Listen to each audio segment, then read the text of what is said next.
So what if the thing you call success is actually exhaustion in disguise? And what if that nightly glass of wine isn't the problem, but the symptom? So many high-achieving women don't realize they're burned out until their body forces them to stop. So today's conversation might change how you see stress, your habits, and your power. Welcome to Sober and Lit, the podcast for women who want to get sober, stay sober, and live a life that's way more lit than it ever was with wine. We're your hosts, Ruby and Susan, two alcohol freedom coaches keeping it real with stories, tools, and zero judgment. Whether you're sober curious or all in, you're in the right place. Let's feel lit, alcohol free. Welcome back to the Sober and Lit podcast. So I'm excited to introduce to you our guest today, who's a burnout coach. So Lauren Baptiste is reshaping the future of work with a simple strategy: prioritize yourself to effectively meet your professional KPIs. With over 13 years of corporate experience, Lauren founded Akaloa Wellness, a coaching and consulting firm that equips professional women with the tools to advance their careers without compromise. Her methodology guides clients to overcome burnout in 6 months or less while supporting their career advancement. As a result, clients feel fulfilled in their career, make more money, and enjoy more free time at home. So welcome, Lauren. Thank you so much. Happy to be here. Yay. Yeah. So Lauren, before we get into the framework and strategies, I would love for you to share your personal burnout story, and particularly how stress showed up in your body and career, and even your habits around alcohol during this time. Absolutely. First, thank you so much for having me. I am excited to share my story. I share it often a very similar way. And today I want to share it a different way, because one thing that I don't often talk about, it's like part of the story, but it's not let's say the main entree, but it's a really important side dish, is the alcoholism that took place before the actual burnout. So for me, just as we're getting to know each other, my burnout story started, I would say probably in about 2010, when I was working hard, late hours. I was working in a Big Four accounting firm, late nights, travel. And I often talk about my actual burnout story in 2013 when I ended up in the hospital. But what I realized is that there were such little, what they say, like death by 1,000 cuts. There were little cuts that brought me on the journey to that full day in the ER. And for me, I was really successful. I was exceeding personally and professionally. I was having the promotions. I had the visibility. I had strong promotion at work. So in my career, you couldn't actually see the burnout, but it showed up at first in my body. I was having a lot of hormone issues. I was experiencing long menstrual cycles, light menstrual cycles, long actual cycles in themselves. So it would take me almost 40 days or more to get a period. And I would even experience a very light period. And for me, I was like, oh, I'm so lucky. I don't get it. And it's so light and easy. But I was also experiencing other things like gut problems, brain fog, and fatigue. But because of the nature of this podcast, I want to talk about the other part of my work, where I would work until 11 p.m., go out until 3 a.m., crash on a friend's couch, run to Zara or some other store for a new top, and then head back to work around 8. So that would be my story. And I had this mindset of, if I'm going to work hard, I'm going to party harder, because I wasn't willing to let go of a part of myself that was me, because I was working so much. For me, it ended up being a wake-up call when I ended up in the ER that this isn't working, because I was overriding so many of my warning signs. Yeah. Wow. I can really relate. I say that drinking kept me in a state of burnout for longer because it masks a lot of the symptoms. Yeah. Yeah. It's really relatable. A lot of people just are constantly doing, party hard. Yeah. We hear that all the time. If you want to work hard, play hard, right? Work hard, play hard. Or play harder. But why do you think that women tend to burn out at higher rates? I mean, I know you mentioned women burn out at higher rates than men. Yeah, I'm so curious about that. Yeah, I believe as women that we're conditioned to overfunction. And what that means is we are not just carrying the pressure of doing well in our careers, but there's the cognitive load that we carry as well as the family logistics if we have a family. When I burnt out at the time, I didn't have I had my family, but I didn't have kids. But it didn't mean I still didn't carry a lot of that cognitive load of, I'm the planner in the family. So even though I wasn't dealing with kids at the time, I was, where are we going to go on our family trip? Or, what are we going to do when we have free time? Because when I had downtime, I really wanted to double down on it. But then even as I'm experiencing motherhood now for the first time, I've known this a long time as I've been coaching my clients, but that is just such a big part of being a woman, of carrying both. As much as, even if we have the greatest partner who's part of it, it's often still on us who's driving it. So when we're seeing this like condition to overfunction and an expectation societally to show up, and then we hold ourselves to the caliber of being the perfect boss, the perfect mom, the perfect daughter, the perfect wife, it just feels like a cocktail of inevitability that will burn out. And so even when we're thinking about high achievers and how this all shows up, it just is packaged into something that can really have an effect if we're not careful. Mm-hmm. Yeah, that expectation from society. I hear this from clients all the time. And then the pressure, right, to do it all. And then we have the societal expectations. And then what happens? We end up burning out. And you mentioned earlier that you just weren't listening to your body warning signs. So why do you think that high stress professionals reach for these coping mechanisms like alcohol or perfectionism you mentioned? Yeah, I think because it's easy. Honestly, that's the thing that comes to me the fastest. When you say that, I'm like, oh, because it's easy. It's right there. We're conditioned that alcohol is the answer for fun. Even when I was working with my colleagues at 11 o'clock, it was with them that I'd be going to get a drink after at the end of the night. I mean, sometimes I'd be meeting with friends that aren't colleagues, but so many times I know because I was the planner and I like doing fun things with my team, they'd be like, okay, where are we going out? Every 2 to 3 weeks, our team is going out for a good night. And so we would be going to these big fancy bars. And of course it's around alcohol of letting go after a long day or a long week. And it feels like a bonding thing. And when you're brought into a profession that already has that foundation, we think then that's the norm. Drink. Right. And so many professions do that. I know you work a lot with, I think, lawyers and because they burn out, but a lot of these professions, it is especially to bond. I worked in the wine industry and that's an obvious no-brainer that we would do that. But there's so many professions where it's almost required.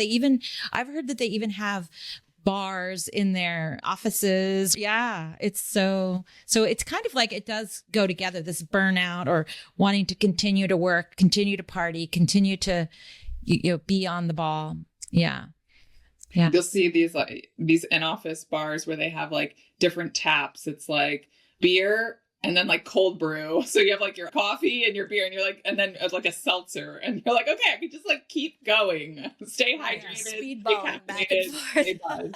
Repeat. Get up, get down. Yeah, you have to be careful. It's almost too easy, right? It becomes part of the norm. And that's why we think, oh, that's just what it is. And I think that's the mindset that starts to get us if we're not careful. Yeah. Also, even if you're not in a situation where it's at work and you're going out and partying, in my situation, I was working 2 jobs because we owned a music studio. And I also had my career at a medical school where I was the director of curriculum. So I would do that by day and then do this other job at night. And so wine was my fun while I was doing my second job. I'd come home and go, okay, I got to do all the social media for this music studio, but it would be fun if I have my wine. Or so it was a way that I could continue to overfunction and burn the candle at both ends, but still feel I was still having fun.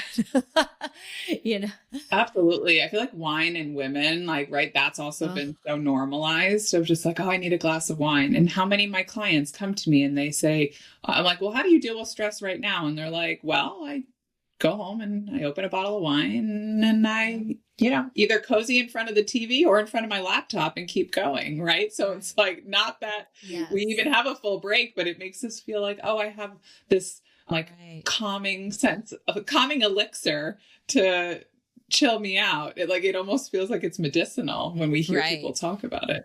And Yeah. and the question I have is around like, is it the chicken or the egg? Like, does the alcohol cause the burnout, or does the burnout cause you to drink more alcohol? When I think they both can be true, and it's keeping that vicious cycle going.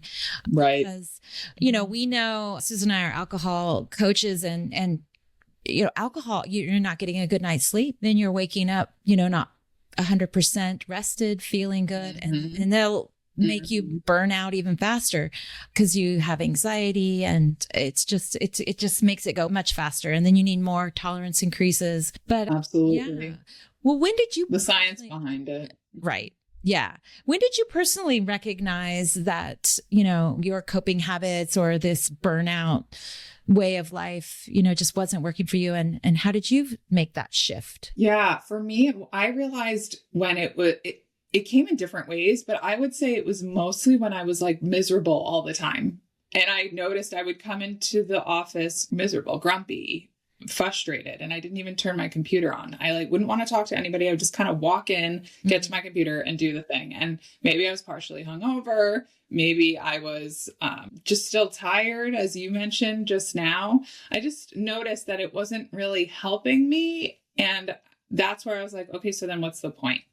And then I think I read some statistics somewhere, and this really hit home. This was a little bit on the other side of me coming out of it, but something along the lines of like, for a woman, 8 glasses or 8 drinks a week is like social alcoholism.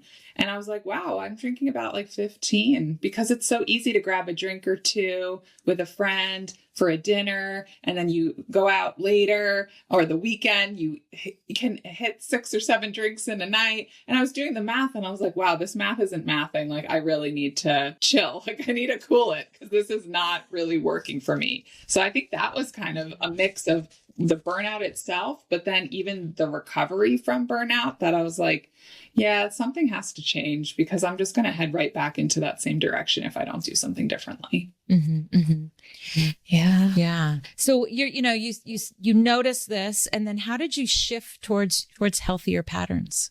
It took a while.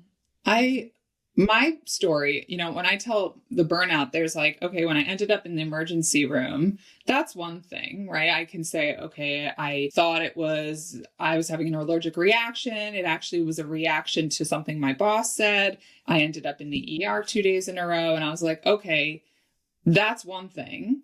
But what happened after, where I started to have some mindset takedowns of, maybe I'm not smart enough, maybe I'm not good enough, maybe something, right? Filling in the blank of some negative thought.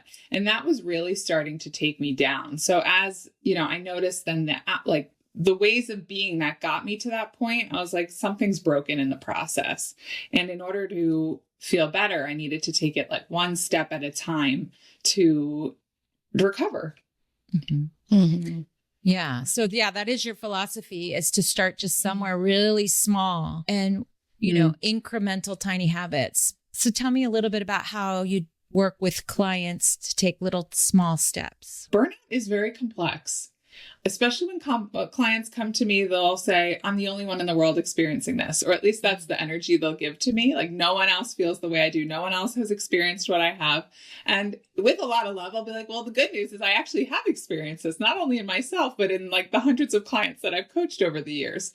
But this idea is starting somewhere and starting small, is because what we love to do as high achieving women is do everything all at once and like cold turkey life, and then just assume that like this new direction on like January 1st, or how we think about a new year or a new Monday is like, this is it. This is my new normal, and I'm just going to do this forever going forward. But lo and behold, that's why resolutions don't stick. And that's why we don't really make the progress, because we have work. We go to the gym Monday morning, maybe after we're hitting that resolution, but then we have work in a couple hours, and then we're at the office until 7:00 at night. And then it has the ripple effect, right? On and on and on. So the idea of starting somewhere and starting small is 1% increments at a time actually move the needle.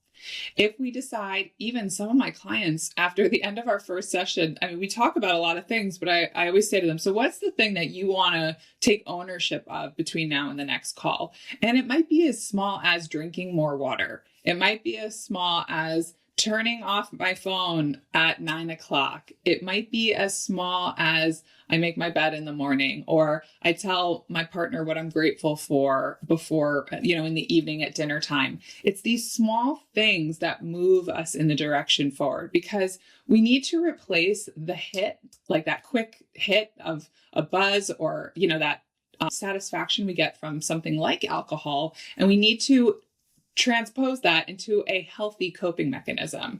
So maybe when we tell our spouse what we're grateful for that day, instead of getting that like calming effect from a glass of wine, we can get that calming effect from just sharing our heart. And that has cumulative effect where we go, wow, I really like this practice. And all of a sudden, years and years go by and you're like, wow, I've had a daily gratitude practice since, 2017. And that is like my story, with me and my husband. We actually been doing that every day. And it is a really sweet practice to bring in. So we just need to think of what are the small things that we can apply that have progressive impact and that feel positive for us and our well-being. Yeah, I talk a lot about like planting a seed and then seeing it grow, and gratitude totally is a great example of that. Just one little tiny thing, because a lot of times what I hear from my clients is, they want to like, okay, it's January 1st, I'm going to stop drinking. I'm going to, watch my diet, exercise every day, blah, blah, blah, like all these things. And it's just too much change at once. So I am full on exactly what you said, like little tiny, small awareness and little tiny habit changes. Yeah. Absolutely. Awesome. Yeah. What was your first tiny step to, especially if you were at the point of, I'm hoping you work with women before they get to the emergency room, right? So they can have a small step, to move in the right direction. But what was your first small step? Or did you know about that at the time? Yeah. I mean, it wasn't part of my, let's say, like my methodology or anything I was teaching to anybody. But for me, what was the small step that got me moving out of my burnout was I started to put some boundaries around my work hours. Because I was traveling at that time, when I ended up in the emergency room, I was traveling across the country every week. And on Fridays, I just decided I'm working from home. No one would have seen me in the office anyway. So there was really no difference of where I did the work. And I really needed that extra time to sleep in when I got home on Thursday night at midnight.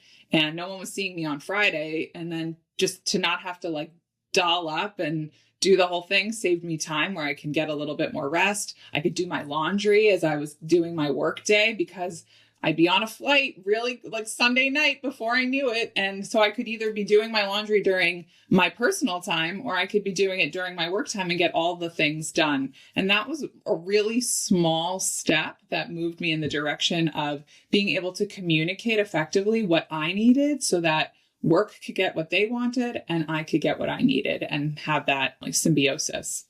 Yeah, that sounds definitely reasonable. You should be compensated for the time on Sunday that you're flying, right? You probably shouldn't have had like that Friday at all. Yeah, absolutely. Yeah. So could you give an example of what it's like to work with one of your clients, like a success story? I'd love to hear an example of that. Yeah, absolutely. I love sharing my success stories. I think what's important to first take in is success is different for every person. Mm-hmm. I have some clients who, right now, a lot of my marketing and my branding, it's about helping the women I work with make a lot more money and do it faster. And that is success. I see that with a lot of my clients, and I'll say, okay, you can make 100K more. Here's how we're going to do that for you. We're going to do these 3 things. And then you're going to either bring in more business for yourself, for your actual business, however, and here's how you're going to do that. So I have a client, Bethany, and I loved working with her because she came to me dealing with the stressors that we're talking about on this call and the effect of it. And it's easy just to spend the weekend and, watch a soccer game and get hammered and then like kind of roll into work on Monday and have to kind of figure it out. But that was actually showing up in her business where she was having clients that weren't paying her. She was experiencing staffing issues that she wasn't enjoying. And then she noticed it's just like even physical, things that she was having with her body. And slowly, one step at a time, after working together, she was able to bring in annually over 250K more into her business. Wow. Because we worked out the structure, she was able to shift from 5+ days a week of working that would bleed on the weekend. We talked about like drinking at your laptop, and that shifted to 3 days a week. And because of the work we did together, she was finally able to open herself up to the idea of having a family, and had a baby boy, and then got to enjoy raising her baby boy and work less and make more and do that. And so I'm like, I love her story. I could tell you, 100 other stories just sitting here, but as we were thinking through all the things that we talked about today, I was like, hers just like hit home so much for me, because sometimes we don't even know what's possible for us, because we just are living in this cycle of, I'm working so much, I'm so burnt out, I'm coping with alcohol. And it's like, where do we begin to slowly whittle ourselves away from that life and create the one that we actually want? And so I always celebrate her and her story. So if she's listening, I love that story. Bethany, congratulations. Yeah, and killing it. And you mentioned like hormonal changes earlier, and you just mentioned that Bethany finally had a child. And a lot of times stress, burnout, and alcohol can keep you from not being able to conceive. And so, yeah, we've had other people on our show around this topic and other topics like the stress. We had a episode, called Unwind Without Wine, Coping with Evening Stress and Anxiety. It's episode 14. Yeah. If you want to go to an earlier episode, but this is to like having that kind of relaxation, to then your body and hormones can recalibrate. And yeah. So it's just really, I'm excited for Bethany and that all that change happened. And hey, I want to follow like that. It sounds amazing. Yeah. Well, I want, right? It almost feels impossible, but because we're living just a formula that it's like a circular reference formula for like, I'm an accounting person. So it's this idea just keeps breaking because we're using the same things and expecting a different result. Of course, we're not going to get there if we keep doing it the same way. So we have to figure out what's the small pivot I can start to make in that direction to move me forward. Do you often find that one of the small pivots is looking at their alcohol use? Absolutely. The way the conversation usually goes is what are your thoughts about it? And they're either going to say, I don't want it, but I'm not ready. And I say, okay. The same could be around coffee too, by the way. It depends on the client I work with. They're like, nope, I'm not touching that. I know I shouldn't, but like, we're not changing that. I'm like, okay. Yep. What I've learned over doing this for a long time is instead of, kind of forcing anything to happen, you naturally let it happen. Okay, you tell me what you want. Let's go on the journey together. What do we want to try this week? Because let's say that is ultimately what the person wants. Like maybe they want to work less hours and let's say maybe feel healthier in their body. And that means cutting back alcohol. That's likely not a day one thing. First, they need to build trust with me to like be like, okay, well, what, how do we do this together? And maybe it's actually a lot of mindset work to be like, well, what is this like glass of wine actually doing for you? Mm-hmm. Oh, well, I notice I'm actually waking up in the middle of the night usually when I have it. Okay, well, then, is that worth it? No, not really. Okay, so then let's talk about it, right? And then it becomes a conversation and an invitation, not a mandate. And that really does change the narrative of how clients can shift out of alcohol. It just takes a little bit more time. Yeah, they need to be ready. That's what we always say. If someone like forces them, they'll run the other way. They're like, no, I'm not ready. You have to be ready for it. Yeah. Yeah. Well, and especially with my work, it's a little different because I'm not saying I'm an alcohol coach, and they're like, wait, it's like confronting because they're like, I wasn't prepared for this. I think for you working with both of you, they're like, they're very ready. But for me, they're like, oh, okay. All right. Not yet. And I'm like, okay, that's fine. We get there. We always get there. You sound very empathetic. Yeah, that's beautiful. But we see the same thing because once they start to see the benefits and it's going towards what they want. Like I have a client who's like, oh my gosh, I just wasn't listening to my intuition at all when I was drinking and I was making all these bad decisions around my business. And now I'm just so much more clear about what I want and I'm, going for it. And so of course, when the end result is moving towards the direction that you want to go in, then it gives you even more enthusiasm about making those small changes. Yeah. Mm-hmm. Well, and alcohol, I would say, is a big change. But, yeah. even just getting alcohol free, you save money, just not paying as high restaurant bar bills, grocery bills go down if you're buying at the store, and just your health. It's pretty amazing. And I have clients a lot that will say they enjoy their job more when they're alcohol free. Like they hate it. Like they're like, I hate my job. I hate my coworker, like all this like hate. And then, I kind of like my job again after 6 months alcohol free. It's pretty amazing. Interesting, right? Mm-hmm, mm-hmm. The mindset changes, the perspective changes, all of the things. There's so much more time in the evening, productivity wise. You could do work. You have more energy in the mornings, all of that. Yeah, absolutely. I couldn't agree more. Feels worth it to me. There was one thing I was reading that was talking about between the ages of 35 and 45. Like that's the decade where things move in one direction or another.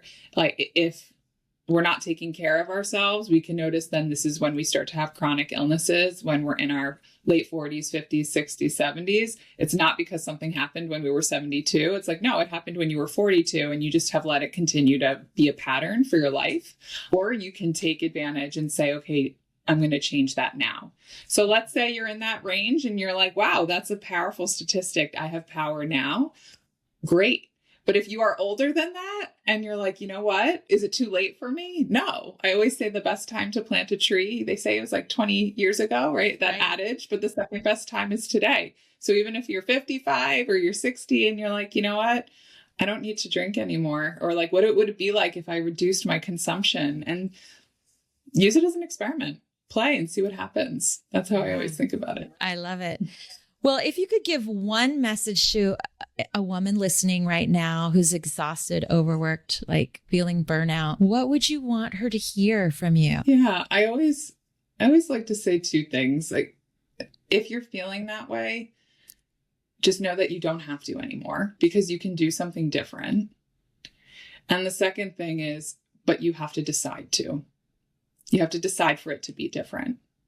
So you can't just hope that like one day life's going to feel less burnt out or less stressful or that you're going to get a new staff or that, like the alcohol is just going to be a magic elixir or something like that. But you have to actually decide, I'm going to consciously make my life better because I deserve it. And because the way I'm feeling right now isn't working for me. And I know it can be so much better than it is right now. So even if it's not about making more money or earning more free time, it's just about feeling better in the day to day. Just like you mentioned, Ruby, of having a colleague that or a client that now just like doesn't hate their job anymore.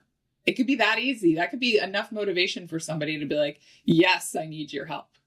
So yes, it can be easier, but you actually have to decide. Yeah, that's awesome. Yeah. And I know you shared with me that you have a burnout prevention toolkit that you could offer. Yeah. Yeah, absolutely. The AICPA, which is if you know the American Bar Association for lawyers, the AICPA is the equivalent for accountants. And they hired me to author a burnout prevention toolkit.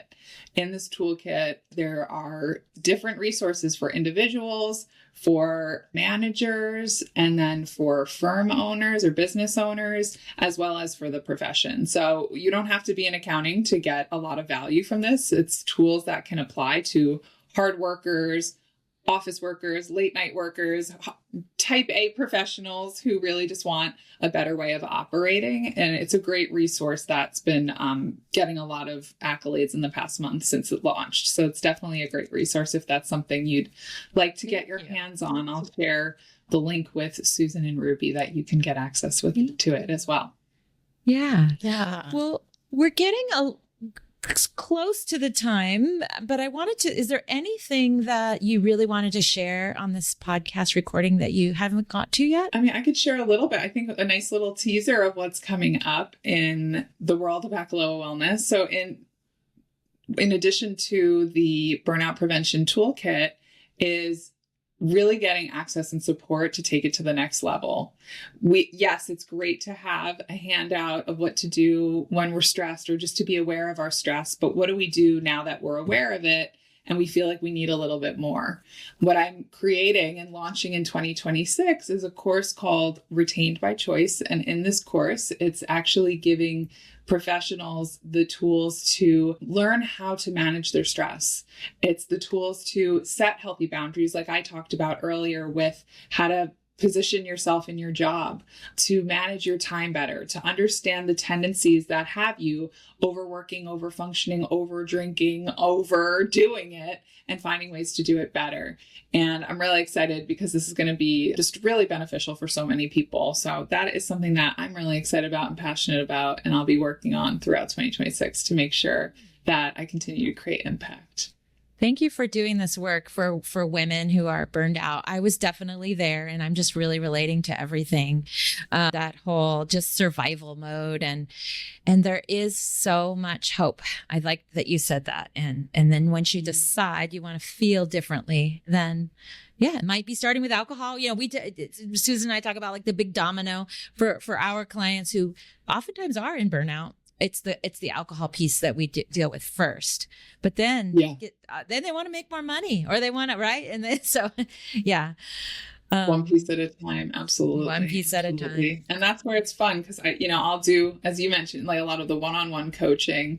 It's different ways to get in, sometimes we want to watch something, or we want a webinar, or we want one-on-one coaching, or want a course. And sometimes the way that we want to take it in, it's different for all of us, but it's so nice that there's so many options out there now. When I burned out, there wasn't resources like this. It felt like it was therapy. And for me, I was like, well, it's not therapy that I needed, even though to some extent it probably was. But I didn't know about what coaching was. I didn't know that there were resources like this with burnout, because I'll hear so many people come to me and say, yeah, I did therapy for a while, but it didn't really move the needle on my burnout at work. It just was thinking about it a different way. And that's where I think sometimes we have to understand therapy is, I always think of if we're on a straight line and we're right now somewhere in the middle of that line, therapy is kind of healing what's behind us so that we can move forward. But coaching is taking where we are now, understanding who we are and what we need to do to accomplish things moving forward. So it's very forward. And so they both have an absolute important role in it all, but it's lanes to get us there. So sometimes we need a mix of an alcohol coach with a business coach and a burnout coach, and that's why we're all here to help us with what we need and get her done, Yeah, very well said. Exactly. Well, it's time for our listeners' favorite part of the show. So Lauren, I'd love to ask, what do you do in your life to feel lit, right? And what brings you joy or fulfillment outside your professional life? Yeah, I am lit. I love yoga so much. I'm a new mom. At the time we're recording, my baby's about 6 months old now. Aww. And I went to my first yoga class since I've had her. And that really lit me up. I was like, oh, I missed this. Just the music and the vibe and the breath and the connection and the time for me. And I was like, wow, it's so special. So that really lights me up. And my backup lit is walking. I really just love walking outside, getting in the woods, or, walking even on the street. Just to get fresh air is such a luxury that I definitely appreciate, especially now that I don't work in a cubicle anymore. I can open my window and get fresh air and get outside, even in little breaks, and it makes all the difference for me. Well, congratulations on being a new mom. It's the most special thing in my entire life, even though my son's now 28, but I love it. And yoga and walking, you're speaking our language, right, Susan? I mean, we both talk about that a lot. I try to do yoga every day. Every day. I love it. I'm going for a walk right after we record this. Well, thank you so much. We'll share your toolkit. We will share all your links to sign up for your programs in 2026. And thank you so much for your time and all the work that you're doing to help women with burnout. Really appreciate it. Thank you so much. Thank you for having me. Thank you for the work you're doing. I think with what everyone's doing is we're contributing to making the world a better place. And so I'm so grateful to be invited and be in partnership with other women coaches. So go us. Yay. Go us. Thanks so much for listening to the Sober and Lit podcast. If you enjoyed this episode, we would love it if you would subscribe, rate, and review. It really helps get the word out. And remember, do something today to help you feel lit. See you next week.